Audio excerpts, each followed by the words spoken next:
जय हिंद दोस्तों। तो देखते हैं आज के 5 इंपॉर्टेंट न्यूज़ क्या हैं। First important news is about Divya कला मेला। ये लॉन्च हुई विशाखापट्टनम में 19 से 29 सितंबर तक ये रहेगा। ये जो फेयर है, मेला है, देखिए ये जो इवेंट है ये फोकस करता है आर्टिसंस विद डिसेबिलिटीज़, मतलब दिव्यांग आर्टिसंस पर, और उनकी इंक्लूसिविटी को कैसे प्रमोट किया जा सके समाज में, सोसाइटी में, उसके ऊपर ये ध्यान देगा। इसमें 100 से ज़्यादा दिव्यांग आर्टिसंस ने पार्टिसिपेट किया और ये 20 स्टेट्स और यूटीज़ को बिलोंग कर रहे थे। It also support governments vocal for local initiative. तो वोकल फॉर लोकल इनिशिएटिव जो गवर्नमेंट के द्वारा शुरू किया गया है उसको भी ये सपोर्ट करता है, जिस which shows that it is going to boost the local economy as well, right. और दिव्य कला मेला एक एनुअल फेयर है जो कि ऑर्गेनाइज़ किया जाता है ministry of social justice and empowerment के द्वारा। पहला मेला जो ऑर्गेनाइज़ किया गया था वो 2016 में किया गया था और उसके बाद इसको अलग अलग इंडियन सिटीज़ में ऑर्गेनाइज़ किया जाता है। तो याद रखिएगा, इस साल जो ये दिव्य कला मेला सेलिब्रेट किया जा रहा है ये हो रहा है आपका विशाखापट्टनम में, ठीक है।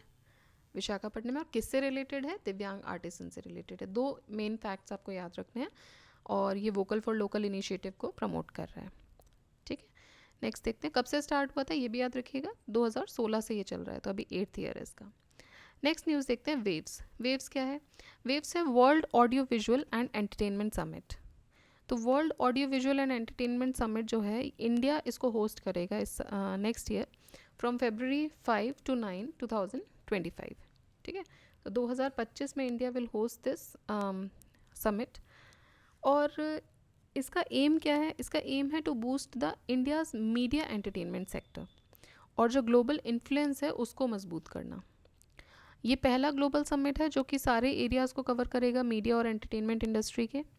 स्पेशल फोकस यहाँ पे दिया जाएगा animation, visual effects, gaming and comics को, ठीक है।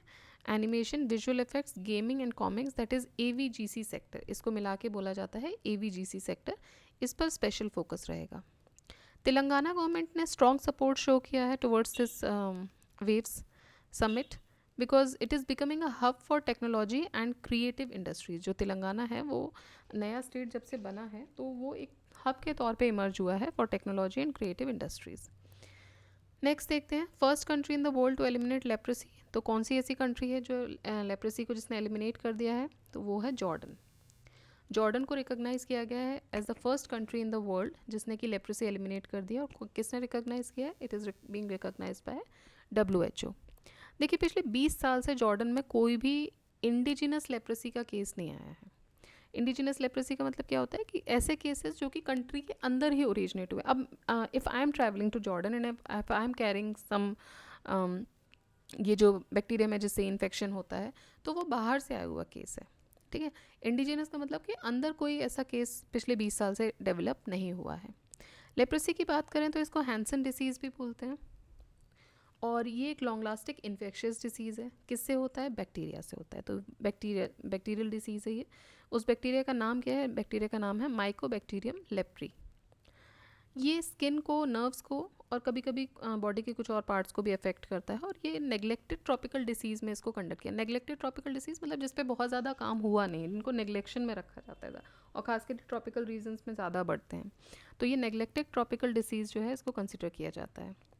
जॉर्डन की बात करें तो जॉर्डन जो है वो मिडिल ईस्ट में आता है। इसको यहाँ पे डेड सी भी है जो कि अर्थ का लोएस्ट पॉइंट है। साथ ही साथ अगर WHO की बात करें तो WHO एक स्पेशलाइज्ड एजेंसी है UN की, एंड उसका हेडक्वार्टर है जेनेवा स्विट्ज़रलैंड में, और इसके 6 रीजनल ऑफिसेस हैं, ठीक है। स्टेब्लिश हुआ था ये 7 अप्रैल 1948 को, इसीलिए वर्ल्ड हेल्थ डे जो है वो 7 अप्रैल को मनाया जाता है। और इसके डायरेक्टर जनरल हैं सर टेड्रोस, ऑल्दो इनका और भी बड़ा नाम है जो मुझे प्रोनाउंस करना नहीं आता है। सो टेड्रोस जी जो हैं वो इसके डायरेक्टर जनरल हैं, ऑलराइट।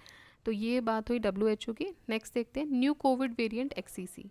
तो देखिए एक नया कोविड वेरिएंट अभी रिसर्चर्स उस पर काम कर रहे हैं। इसको नाम दिया गया XEC।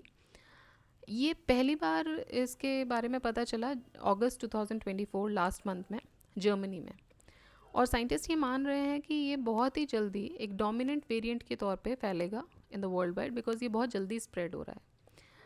ये एक रिकॉम्बिनेंट वेरिएंट है जो वर्ल्ड वाइड देखा जा रहा है। रिकॉम्बिनेंट वेरिएंट का मतलब क्या होता है कि भाई दो तरीके के स्ट्रेन्स जो हैं उस वायरस के क्रिएट हो गए, मतलब उससे ये बना है। और ये जो दोनों वेरिएंट्स हैं ये एक साथ मिलके अपने जेनेटिक मटेरियल को एक साथ मिक्स करके एक नया वर्जन बना देते हैं वायरस का। तो रिकॉम्बिनेंट मतलब कि दो जो स्ट्रेन्स हैं उससे मिला के बना। एक्सीसी एक कॉम्बिनेशन है किसका, दो वेरिएंट्स की हमने बात की, तो कौन से दो वेरिएंट्स हैं एक्सीसी में, KS 1.1 एंड KP 3.3 वेरिएंट्स। इसकी डिस्कवरी जब से हुई है मतलब अगस्त से, तब से एक्सीसी जो है वो 27 कंट्रीज़ में स्प्रेड हो चुका है और 600 केसेस इसके रिपोर्ट हो चुके हैं। अभी हालांकि इंडिया में कोई केस इसका फ़िलहाल रिपोर्ट नहीं किया गया है अभी तक, but may be in future, but अभी ये जो आपके नदर्न कंट्रीज़ हैं वहाँ पे ये फैल रहा है। ठीक है, नेक्स्ट देखते हैं वाइट रेवोल्यूशन 2.0। तो देखिए आप सब जानते हैं कि 1970 में ऑपरेशन फ्लड आया था और तब वाइट रेवोल्यूशन स्टार्ट हुआ था, और वर्गीज कुरियन जी को फादर ऑफ वाइट रेवोल्यूशन भी बोला जाता है। ठीक है, और बताइएगा world milk day I think कब सेलिब्रेट किया जाता है, प्लीज़ का डेट अगर आपको पता है तो बताइएगा।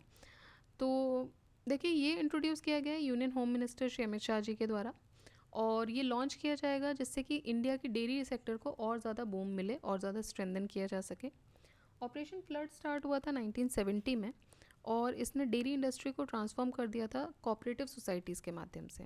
ठीक है, प्राइमरी गोल क्या था वाइट रेवोल्यूशन 2.0 का, क्या है कि जो मिल्क कलेक्शन है अक्रॉस द कंट्री उसको बढ़ाया जा सके 50% ओवर द नेक्स्ट 5 ईयर्स। अगले 5 साल में 50% कलेक्शन जो अभी का है उससे 50% कलेक्शन जो है वो बढ़ाया जा सके।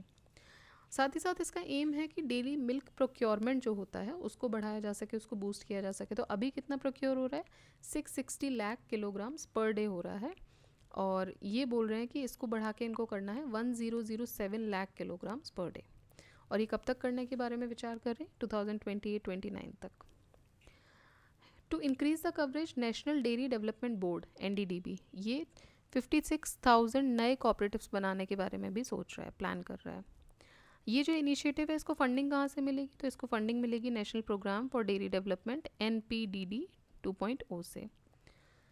इंडिया ऑलरेडी अभी हम देखें तो लार्जेस्ट प्रोड्यूसर है वर्ल्ड में मिल्क का, और टोटल प्रोडक्शन अभी हमारे जो 2022-23 में हुआ था वो कितना हुआ था, 230.5। देखिए ये फिगर्स थोड़े इंपॉर्टेंट, अभी जैसे हम इकनॉमी भी डिस्कस कर रहे हैं घटना चक्र में, तो वहाँ आपने ध्यान दिया होगा कि ये फिगर्स इंपॉर्टेंट हैं। तो जो रीसेंट फिगर्स हैं उनको आप थोड़ा सा नज़र उन पर डाल लीजिए। हर फिगर आपको याद नहीं हो पाएगा, बट एक बार जब बार बार रिविजन के थ्रू नज़र से निकलता है तो एलिमिनेशन ईजी हो सकता है। ठीक है, तो 230 के आसपास है ये आप याद रखिए। अब 230.4838 इस तरह से तो नहीं करेंगे, कुछ बड़े फिगर्स कर सकते हैं। ठीक, तो देख लीजिए 230.58 मिलियन टन से इसका प्रोडक्शन रहा था 2022-23 में। ऑलराइट, डेयरी इंडस्ट्री जो है वो अभी 40% इंडिया का एग्रीकल्चरल आउटपुट को मैं उसका योगदान है। साथ ही साथ मोर देन 85 मिलियन पीपल को ये लाइवलीहुड भी प्रदान करता है। तो ये थी हमारी 5 इंपॉर्टेंट न्यूज़। अब देखते हैं क्वेश्चन ऑफ द डे क्या है। तो देखिए नेशनल अचीवमेंट सर्वे ये होगा अभी दिसंबर में, 4 दिसंबर को इसको कंडक्ट किया जाएगा। तो आपको ये बताना है कि ये जो सर्वे हो रहा है, ये जो अचीवमेंट है, हम किस अचीवमेंट की बात कर रहे हैं यहाँ पे, इकोनॉमी, ट्रेड, आपका मिल्क प्रोडक्शन, किस अचीवमेंट की बात हो रही है, आपको वो सेक्टर बताना है। ये जो सर्वे है वो किस सेक्टर से रिलेटेड है। ठीक है, national achievement survey. So this is the question for the day, and I hope you are revising well, you in the sync of daily current affairs as well, other than this also. And बाकी अगर आपकी कोई भी queries हैं तो please आप उसको mention कीजिएगा कमेंट बॉक्स में, and answer the question of the day.